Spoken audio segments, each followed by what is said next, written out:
Olá, bem-vindo. Eu sou Haroldo Maranhão. Este é o meu canal que tem aqui algumas pautas que eu costumo compartilhar aí conforme o seu interesse. Dá uma navegada aqui para você ver os conteúdos. Esse aqui especificamente é um que eu chamo de meditações em provérbios, aplicações dos textos de provérbios para a vida diária.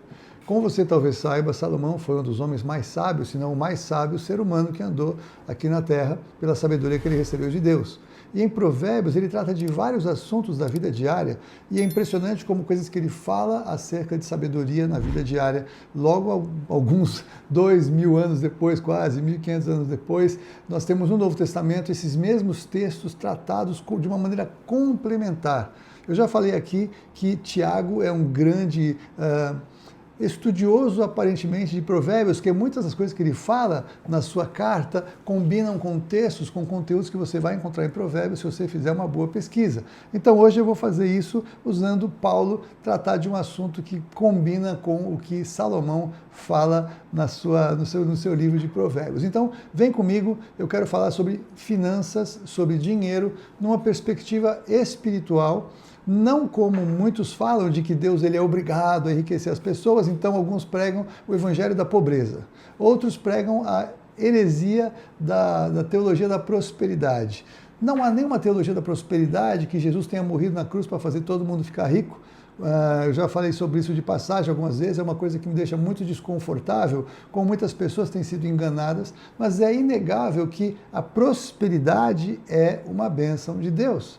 Então Deus ele é aquele que tem prazer na prosperidade. Prosperidade é muito mais do que dinheiro. Na Bíblia, prosperidade inclui saúde, inclui uma vida em família maravilhosa, inclui um bom nome, né, uma boa reputação e sim, finanças, sim, dinheiro. Então, quando eu falo de prosperidade, eu quero falar sempre nessa perspectiva da Bíblia, na perspectiva do texto, na perspectiva dos fundamentos da palavra. Jesus disse que ele tem os pobres para serem ricos em fé. Então, alguém estar vivendo pobreza não significa que Deus o abandonou, que ele está em pecado ou que ele foi abandonado por Deus. Mas sim, ao longo do tempo, todo aquele que se converte a Cristo vai crescer na sua vida financeira e vai prosperar de uma maneira, se ele é alguém que semeia, se é alguém que investe, que crê no reino de Deus, vai crescer. Mas por que eu posso falar que todo mundo que se converte vai prosperar? Porque eu já vi várias vezes pessoas que se converteram e eram analfabetas. E muitas até aprenderam a ler na própria Bíblia. Existem ministérios que ensinam as pessoas a ler nas zonas mais remotas, com mais dificuldade de acesso a escolas, né? Então as pessoas aprendem a ler. Alguém que aprende a ler vai ter melhores oportunidades financeiras do que alguém que não sabe ler nem escrever. Isso é óbvio. E o grande crescimento de alfabetização é no meio da igreja. Por quê? Porque todo crente que realmente recebeu a Cristo pelo Espírito Santo vai querer aprender a ler, vai querer aprender a estudar a Bíblia, vai aprender a ler o que a Bíblia fala. Então vai crescer. Nós também sabemos que pela palavra de Deus, eu já tratei disso em Provérbios, que aquele que é excelente, aquele que é perito no que faz, será colocado entre os príncipes, não ficará entre os obscuros. O que significa que aquele então que aprende pela palavra a se aperfeiçoar, a melhorar no seu trabalho, vai participar de promoções ou de outras oportunidades em outros lugares, de outra maneira, vai empreender, faz parte do crescimento. O crente ele aprende a se sujeitar às autoridades, vai relacionar bem com o chefe, vai relacionar bem com o trabalho, vai ficar um pouco a mais quando for necessário, além do horário de acabou o trabalho, deixa cair a caneta, não, desliga o computador, né? Não, vai esperar um pouco mais, vai acabar, vai honrar o chefe, vai ajudar, vai contribuir, vai tratar bem os colegas, vai trabalhar de uma maneira muito legal no sentido de interagir com as pessoas, porque a unção estará sobre ele, então necessariamente também alguém que é de Jesus vai prosperar. E aí eu quero trazer então a palavra da bênção do Senhor e também de um aspecto de uma certa maldição que Paulo trata. Vamos nessa então? Esse pano de fundo foi importante para você entender o que eu creio sobre finanças, mas então veja esse texto de Provérbios, capítulo 10, versículo 22. Salomão nos diz assim: a bênção do Senhor traz riqueza ou enriquece e não acrescenta dores. Que coisa estranha, né? O que tem a ver uma coisa com a outra? O que tem a ver a pessoa sofrer dores enquanto enriquece? É porque aquele que foca em enriquecer, ele vai acabar transgredindo princípios da palavra, vai acabar se colocando em situações, limites difíceis e complexas na sua vida diária. Alguns vão passar dos seus valores éticos e espirituais e quando fazem isso, vão sofrer dores. Então eu vou colocar o segundo texto para você entender aqui a comparação que eu quero fazer, ou o antagonismo que eu quero mostrar para vocês. É o que o apóstolo Paulo fala em 1 Timóteo capítulo 6, versículo 10. Ele diz, porque o amor do dinheiro é a raiz de todos os males, e alguns nessa cobiça se desviaram da fé e a si mesmos se atormentaram com muitas dores.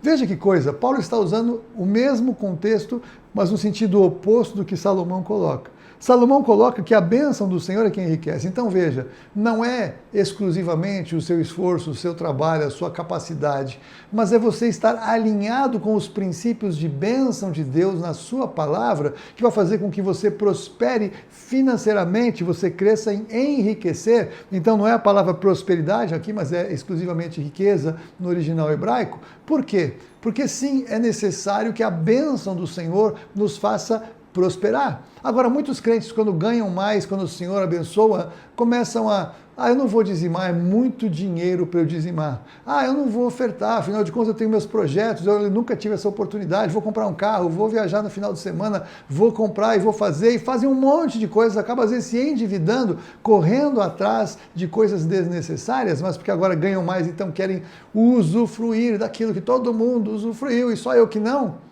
E se perdem nas seduções das riquezas do mundo.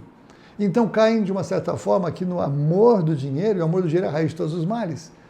Por outro lado, Paulo diz isso de uma maneira muito categórica, que ele não está falando contra a riqueza. Ele está falando o amor ao dinheiro, o amor do dinheiro, amar o dinheiro, porque amando o dinheiro, aí cai naquela advertência que o Senhor Jesus nos faz, de que Mamon é um outro senhor na vida das pessoas diante do Senhor.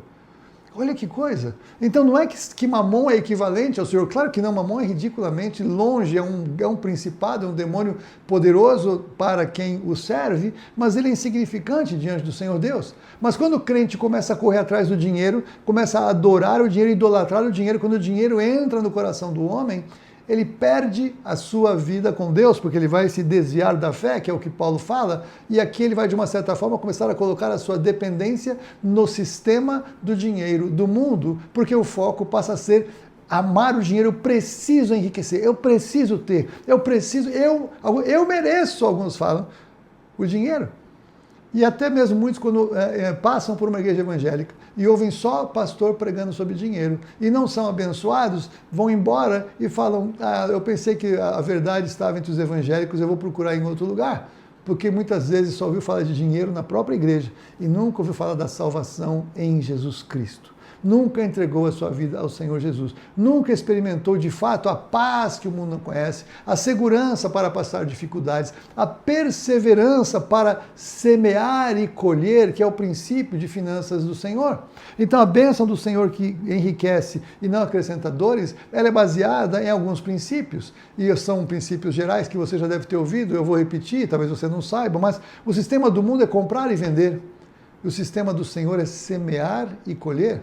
Então nós começamos com pequenas sementes e vamos semeando e o Senhor vai multiplicando a nossa sementeira, vai multiplicando os resultados financeiros. Então isso frutifica ao longo do tempo. Então no começo é mais lento o processo, mas chega um momento que nós vamos experimentar uma aceleração de resultados porque as sementes se multiplicam. Mas o que o crente faz quando está passando dificuldade? Para de ofertar. Então, parando de ofertar, para de semear. É muito mais difícil avançar financeiramente, porque está pensando com a cabeça do mundo, não está confiando que Deus, a bênção de Deus, é que vai enriquecer. Está pensando no sistema do mundo, que eu tenho que guardar, ter, fazer, investir, aí compram um monte de investimentos que não sabem fazer, aí perdem dinheiro de uma maneira absurda, com investimentos mal feitos, com decisões mal tomadas. Por outro lado, então, se a bênção do Senhor enriquece e não traz dor, o amor do dinheiro vai trazer dores. A Bíblia adverte. Então, na verdade, amar o dinheiro porque está endividado e quer resolver, ou porque está ganhando mais e quer mais, os dois sistemas são sistemas de mamon, porque escravizam na idolatria do dinheiro, na idolatria do sistema financeiro do mundo. Então, o Senhor fala de bênção financeira segundo os seus princípios, semear e colher. Semear e colher dízimos e ofertas. Dízimos protegem o que se recebe. Aí o pessoal fala, mas dízimo é o pastor que ameaça, porque fala que vai vir o devorador e não tem devorador nenhum. Querido, leia Malaquias. Eu sei que os pastores leem muito Malaquias 3:10. Eu não faço isso toda hora na igreja, mas é inegável que o Senhor diz que Ele vai repreender o devorador das colheitas, vai repreender as surpresas da vida diária, mas Ele também vai usar as surpresas da vida diária para nos ajudar a aprender a confiar nele. O fato é que dízimo é aliança, dízimo é dinheiro do Senhor, dízimo nós não temos o direito de reter, porque Ele diz que nós roubamos a Ele quando não dizimamos. E você pode falar o que você quiser, eu estou no ministério há mais de 30 anos, somente agora eu estou realmente à frente de um ministério, mas eu já fui equipe de ministério, eu podia acompanhar um monte de gente com mais liberdade, e eu percebia na vida deles como era difícil dizimar quando estava difícil, mas os que faziam ao longo do tempo mudava tudo. Alguns mudavam de um dia para o outro. Eu vi milagres o Senhor fazer, porque quando a confiança está no dinheiro, o Senhor está fora, o Senhor entrega a própria sorte. Então alguém que teve uma herança, alguém que tem um bom trabalho, alguém que tem acesso a alguns tipos de crédito, eventualmente vai sair mais rápido de dívida se for um bom administrador, mas isso não significa que Deus o abençoou.